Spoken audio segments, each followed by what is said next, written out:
At Kolebu, Ghana's leading hospital, Abna Mensah goes through what has become one of the most dangerous experiences in her life, giving birth. As many as 700 women in every 100,000 die from giving birth or during pregnancy. Thankfully, Abna delivers safely. Lydia Asari did not. Her father and sister recollect.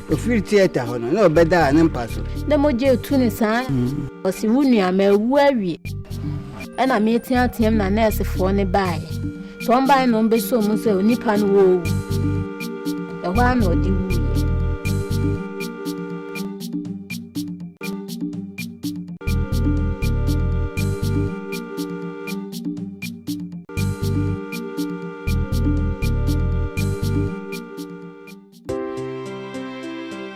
Lydia was a healthy mother of 3, eking out a living as a petty trader till complications set in during her 4th pregnancy.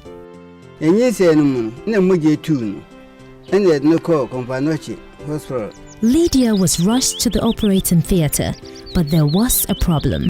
Nurse ka some hode.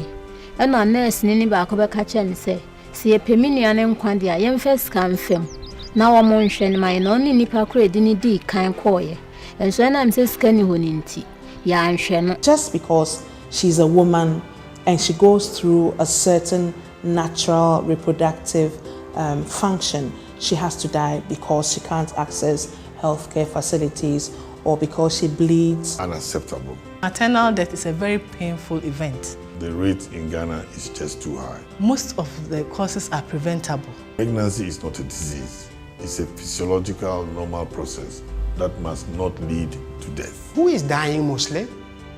It is mostly poor women in poor communities. Dawn breaks over the village of Palbi in northern Ghana. Iman Mahamadou lifts his voice and prays for a good day. Shawana, his daughter, is also up early. She's 7 months pregnant and due for a checkup at the local clinic. Before she goes, however, she has groundnut biscuits to get ready for the market. Shawana's parents decide to accompany her to the clinic. She lost her first child and she has not been well lately. Her father also lost his first wife during childbirth. It's an anxious time for the whole family. Shawana is attended to quite quickly. Her parents look on anxiously. In the examination room, the midwife takes Shawana through her checks and reassures her. It all seems fine, for now. Abiba Husseini has run this clinic for many years now. She keeps a cheerful demeanor, but it's not hard to detect the many challenges she faces daily. The bed is rusted due to the bleeding and other things that go under it. You can see it by yourself. We need 2 delivery beds. We also need a resuscitation table. The clinic has no running water. Everybody here relies on buckets of water. When I'm delivering a woman, I have to walk out to wash my hands, come back here and attend to the woman. Balbi Clinic is not equipped for emergencies. That is taken care of at the district hospital 30 miles away. There are no ambulances here. We have just 2 motorbikes.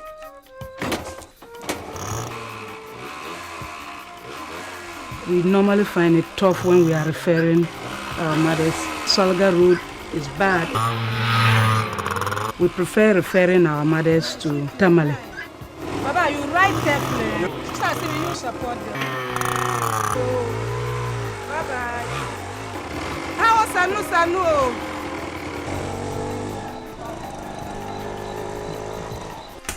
Abiba is about to deliver a baby, but one challenge seems to get her down. No matter how hard she tries, power cuts. The lights have gone out again. This is the only way I can help her. Mama. The clinic's solar panels barely work during the raining season. Thankfully, there's good old torchlight and lantern.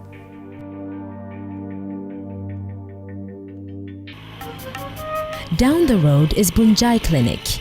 Midwife Adana and her assistant race back from a field trip, making sure that the bike does not run out of fuel. There's always a problem with fueling and service of the bike. We cover about 16 communities. We do deliveries here we render family planning services too. Yes, but it's just one room that we do everything. A single room, a single bed for all categories of patients. An antenatal mother comes in. Usually we just spread the mat on the floor and then you need to kneel to palpate them. And it's so tiring. Help may be around the corner. This is our new structure that the communities have provided. We are going to use one for the maternity ward and then one for detention of our clients. The uncompleted building is already in use. I conducted the labor here. Finally, I have to bring one of the mats inside here for her to relax. And she doesn't know anybody around. She came with a small boy who brought her on a bicycle. Salaga Hospital, where midwife Adana refers most of her patients. It is the largest in the district, but it struggles daily to cope with patient numbers and outmoded facilities. Dr. Sarkodie has worked here for years. We ask him a few questions. What is the population of Salaga? 220,000. How many doctors? One medical doctor. You know, it's outrageous. It's just extremely difficult. Tamale Central Hospital. The acute shortage of skilled staff is all too apparent here too. Dr. Patrick Bampo is the medical superintendent. Saturday like this, we had one midwife working from 8 in the morning to 8 in the evening. Domar Presby Hospital. Peter Jesse, the principal nursing officer, is on his daily rounds. He makes a regular stop at the antenatal department where the nurses work under quite severe pressure. Only one midwife and one ward assistant in the maternity. That weekend, that midwife had what is considered here a not too hectic spell of duty. 18 deliveries and then 5 CS. At the moment, our staffing situation is really very poor. You may have a health center superintendent who is a medical assistant, no training in maternal health. And in most of these facilities, it's only a midwife that might provide the care. In terms of doctors, about 80% are in Accra and Kumasi, and the rest go to the rest of the country. I'm sure the nurses are not far behind, and the pharmacists are even worse. Back at Tamale Central, Rose Ayurite recounts the recipe for tragedy in most Ghanaian hospitals: lack of skilled personnel and essential facilities. She delivered in the house and bled. Women try to deliver, and after they've delivered, there's a lot of bleeding. There is no delivery without bleeding. There's definitely some amount of blood loss. Half of the women we see coming here with hemoglobin levels of less than 10 grams per deciliter. Technically, a hemoglobin of less than 10 grams per deciliter is anemia, and in some cases, such patients would need to be admitted. But then if we're admitting every single person with hemoglobin of less than 10, then our beds would be full. Where the blood level is low before delivery, then you stand the risk of dropping below the safety levels, and then you're either getting into shock and complications set in. Heart begins to beat faster. That becomes a major emergency. We don't have a blood bank here. We normally go to the teaching hospital to arrange for blood. In the process of getting blood transfused, she died. It felt so bad. The doctor and all the nurses were really very sad. Sometimes it's not so much that you don't know what to do. You've done what you know to do. A woman just needs to have a regular, blood transfusion, needs a certain amount of blood, and that's not available. And it hurts so much. Dr. Hiaji, leading obstetrician, believes delivery is the pinnacle of pregnancy, but the first few months are equally critical. It is good to know at the very early stages whether the pregnancy is in the right place and whether it's a viable pregnancy, because lots of pregnancies are known to fail at an early stage. Every baby has certain markers that you can find in any cell to tell you whether this is a normal body or not.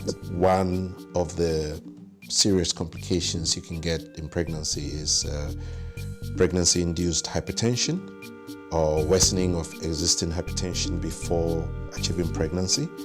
Or the worst of all is the pre-eclampsia, which is normally associated with high blood pressure, losing protein in the urine, retaining too much fluid, which can also be life-threatening to both the baby and the mother.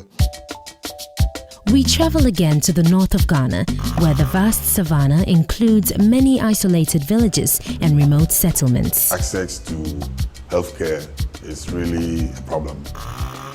Apart from distance, also there's a cost to get into health facilities. In most places, the easiest way to get to health facilities is on a market day, when there's a vehicle that arrives and then you can go. Salga to Kafaba. One of the worst roads in Ghana I can see. If somebody is seriously sick, without the market truck, we have to rely on the tipper truck. If the tipper truck is not in town, then we go on motorbikes. During the raining season, the roads get flooded, cutting off many communities.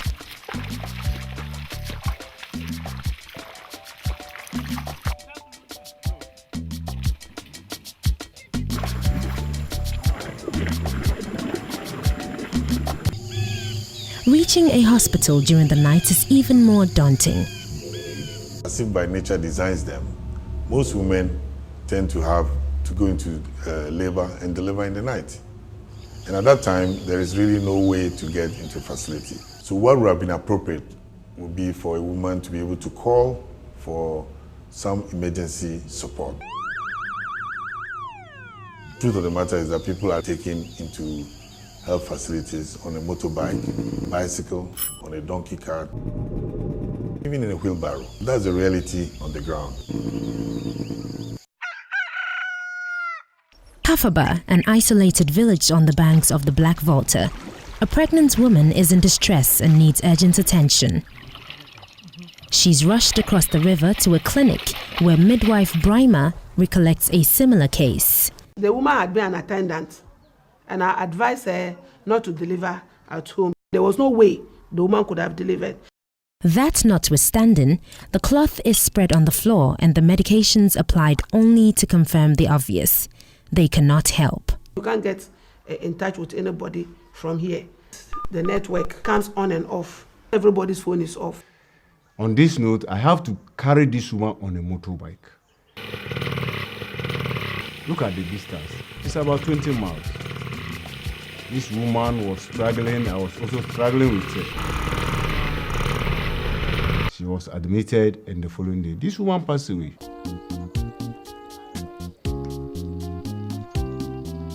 She died.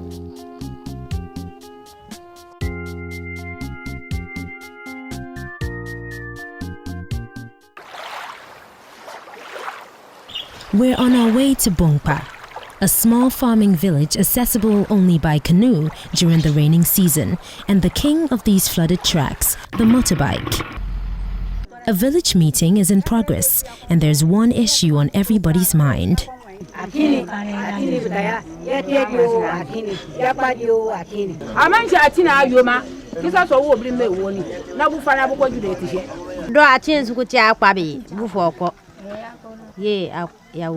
There are no doctors, midwives, or nurses here.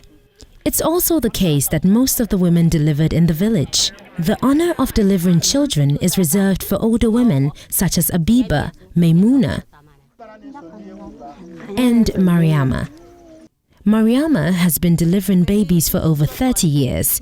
She worries about nutrition and the diet here. There's no fish and very little meat. Even salt is difficult to come by. So how does an expectant mother keep a good and healthy diet? Millet is all there is to eat here. What about all the goats and sheep in the village?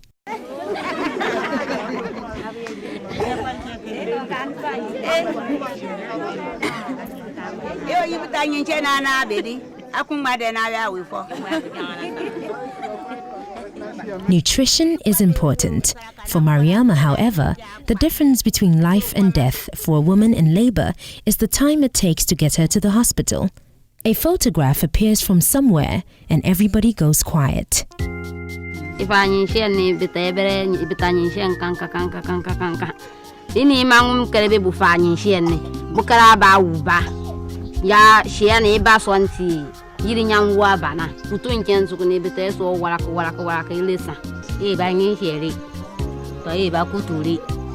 Uncle use like I'm at 2 check in, you for her tamari. So I could you drive me, was soon walk I can. It's go for Shabala. 3 o'clock, yeah, for you, Tamala. We could check if I'm Munya, washing can go to Munya Banabula. Munya will be Kenan.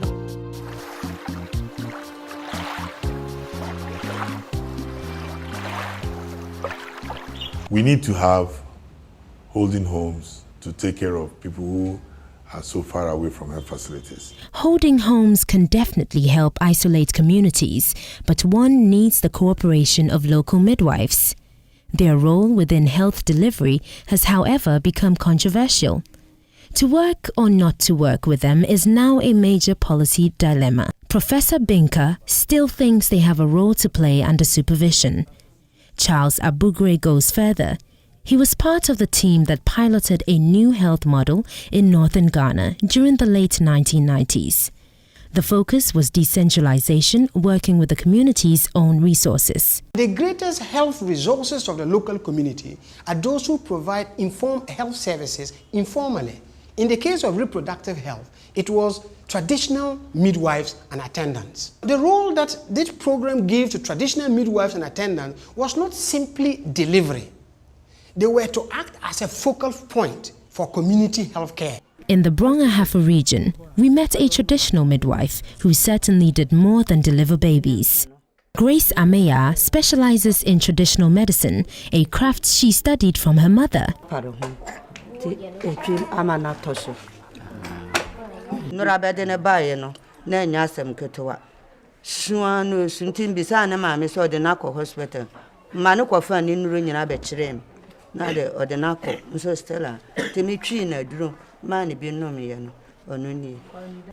Grace Ameya knows a lot about the medicinal properties of herbs.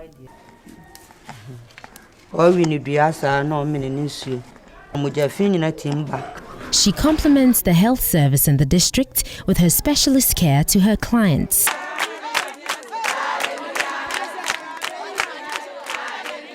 In the nearby village of Isutiano, it's celebration time for mothers from miles around, and their heroine, Grace Pukria, midwife and priestess, offering an empowering mix of spiritual guidance and practical midwifery.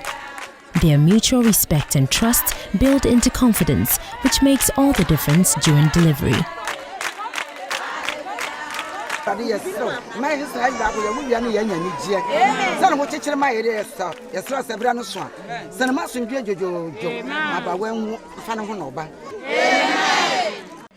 Doctor dan bibia kohoda na masa ne yesitia a okrokrom pawachew yero hu miewani aka kakra bi doctor so ndibia koho a nko ye kora ne nani sokora adamoja mi se mba ye odi akira nko bebu makun nso de mpachew miewani nsoro mrekwa mpachew saa ni nyame ye madoma nti nwoye nti ne ama mani nje se meko doctor esanse doctor bia ni ho bejejo so wo yo wa ni bia njina ni bia bejejo so we so de ojeje so payacho me yetin wo faye ho faye ba ne doctor oya tete oya how so de ya ba ye nya na ho blase so ni oya ye tan de kura ba ko ne say awo no ya mlem otim bua ya kwani nyina so ma yetim wontem doctor anka beja wa to ko sise wo atama abewo. Throughout the country, dissatisfaction with hospitals runs deep. We met several women who complained bitterly about rude health staff. 2 agreed to speak anonymously. The nurse refused when I needed to hold her whilst I was in pain. She said it won't change anything. I asked for water and she brought me cold water. I said I prefer warm water. She became angry. Nese kemi akashi ifiten he ni ole no ne ko na ekemi den chenja ni ya che impad mafo anekwale ewake ha mbomo ye shipon ni ya chenfu. Complaints were particularly common amongst poor rural women. The Ghana Health Service takes these complaints seriously. Some are rude, and I won't say some are not rude. Nurses, doctors, or anybody in the health facility can be rude. It's more painful when somebody is ill because you are vulnerable. And when somebody is rude to you at that time, you know and you feel it. Unfortunately, if the person is rude and doesn't act, you may die. Sometimes somebody is very hardworking, wants to do the work.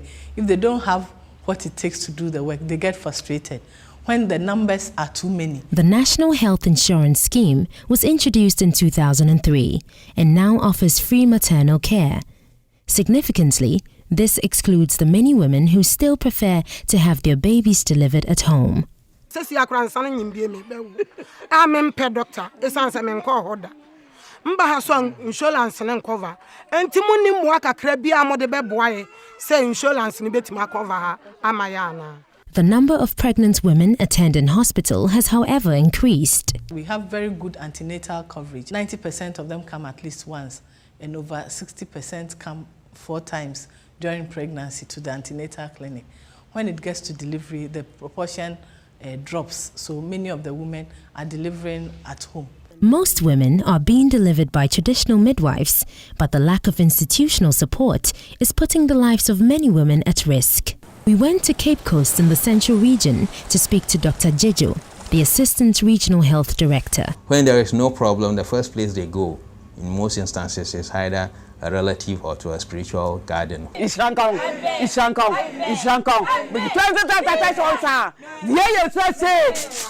Sabatina is a priestess and birth attendant in the village of Entranwa.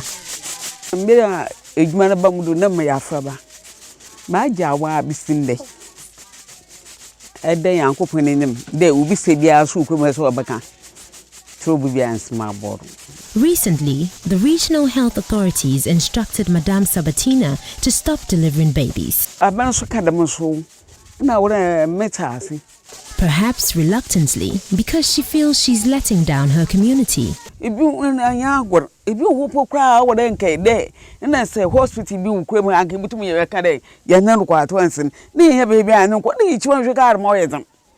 Eliminating providers such as Madame Sabatina can spell disaster locally, hence an impassioned debate. They can look after pregnant women, but at the time of delivery, they should encourage the women to deliver in health facilities. On the other hand, we need to upgrade our institutions so that when the women come here, yes, the skilled attendants are here in the hospital, but these skilled attendants need to have every single thing they need to save a life. This raises the issue of resources.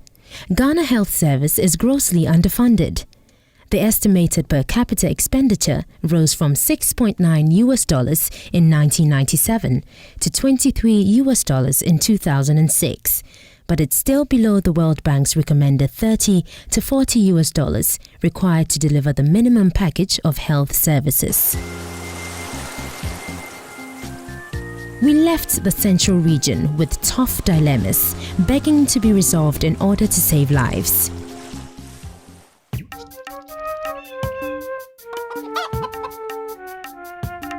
Back at Squalby, Shawana tries to maintain her daily routine, but it's not easy. Idle moments are quickly filled by memories of her late son and anxieties about giving birth safely. She barely has a month to go. Iman Mahamadu prays with Abdul, Shawana's husband. He just returned from a trip. Iman still mourns his wife's death. He takes out the last hospital bills he paid before she died and stares blankly into the distance. Abdul says whatever happens, he does not want to lose another child, and certainly not Shawana. His friend Abu Kari joins them. Abu Kari says he knows about this drug called calgutine. It quickens labor and helps the woman. He brought some, if that can be of any help to Shawama. During labor, calgutine produces powerful contractions in the uterus. It does little, however, to dilate the cervix, which is critical for safe delivery. When the wrong dose is taken, the results can be fatal. It normally causes too much pain and eventually they get ruptured uterus. Calgutine can also cause abortions during the early stages of pregnancy. Unsafe abortions result in 30% of all maternal deaths in Ghana. the percentage may be higher if we take unrecorded deaths into account. Girls, young girls, old girls, women, both married and unmarried, seeking and resorting to unsafe abortion, using all sort of concoctions and misusing medication. There's something called a choco bomber. People mix all sorts of concoctions and insect in the vagina of a woman. And if it explodes and something comes out, they call it abortion. There are boyfriends who are pressing on the tummies of their girlfriends to see them bleed. There are people who are inserting hot rods, coat hangers, just to get the product of conception out.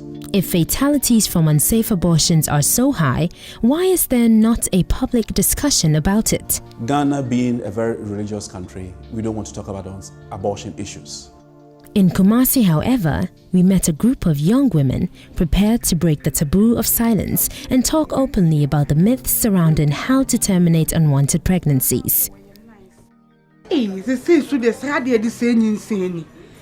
Ankra de dua ni asensene ni de ahoma chechire ni de rawa wode na no ye di rano a ye di sewe ni etu a moja ne basa moja eji sei ya fensu Nescafe Nescafe de yeti sa wuti go glass mu o fa be 3 na 4 na wo di sugar bebre sugar na de lemon wo di afra wachima fra na wonnomwa sisie na senyin sen pentoa yam pa ne se na wodi nsuo fra na wannom ukoda be 30 minutes e moja ni nyina be ba de sina ko na wo ho atwo enne meyo omuso bibidre omudi twam wunyim sisi ana pese wo sei na hu omo abenya adura sei enti wungu debio If people go through such desperate situation to get it out, why don't you make it easier? Some hospitals are known to turn away emergencies resulting from unsafe abortions.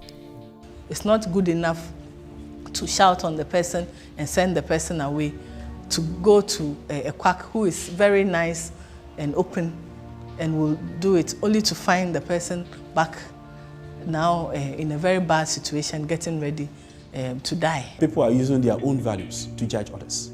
I believe the Constitution is very clear about consensuous objection. That is, when we talk about consensuous objection, that because of my religion and my faith as a healthcare provider, I would not subscribe to or I would not perform certain functions that I'm supposed to as a healthcare provider. We know we are living in the real world. These things will happen.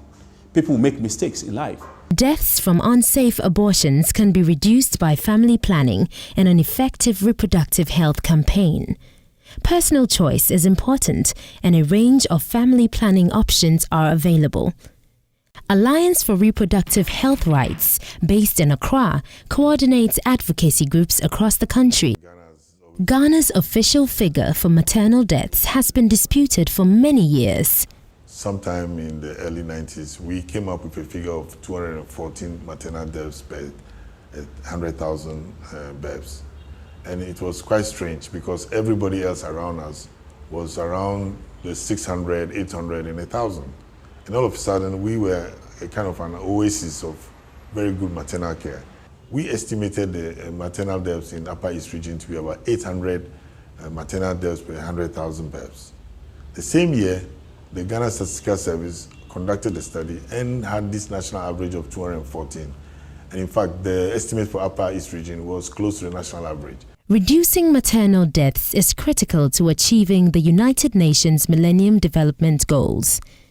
It demands a range of coordinated interventions, renewed focus on family planning, skilled care and delivery, emergency obstetric care, targeting poor communities and effective monitoring, and above all, sustained political commitments to address the issue.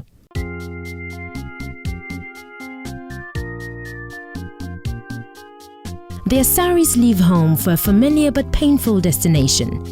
It is a journey that takes them along the red, dusty road to that special place in their hearts. Is Shawana ready to have her baby? Will she return home with her bundle of joy? Or will her family, like the Asaris, make her graveside their familiar and painful secret? Hey. to many of me who be happy. Yes, sir. Yes, anybody see? And I'm more bro, sister. Would you say?